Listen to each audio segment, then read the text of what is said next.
бүх ээжүүд ээж болно гэдгийг мэдснээс хойш хүүхдээ яаж хүмүүжлэх вэ гэдэг хамгийн том асуулт гарч ирээл ном сонин ерөөсөө сошиал ертөнцийн юу гэдэг бүгднийг түүж уншдаг судалдаг тийм хамгийн том имэнэлтэй байгаа одоо хамгийн сайн ээж болоход хамгийн чухал имийг нэг зүйлийг хийгээд өгөөч гэж одоо өөрийнхөө зүгээс уриалах юм уу эсвэл одоо мэдгүй шаардах юм уу нэг юм гэхэд зүгээр хүн байлгаад үг гэж хийж штэ хүн байлгаад өгөөч гэж хэлмээр байгаа байхгүй. Одоо ингээл ажиглаа байж хахад Солонгос, Япон ингээд дандаа нөгөө зарчим сураад байна.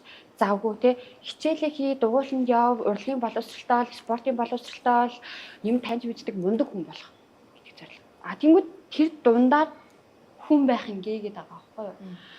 Одоо миний хамгийн чухал юм би ингээл амар лагон цурдаг тийм наа байх албагүй.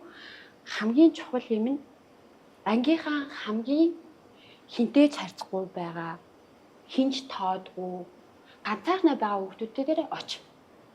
Тэрдэртэй найзлах гэж би одоо ганц л юм хэлдэг байхгүй.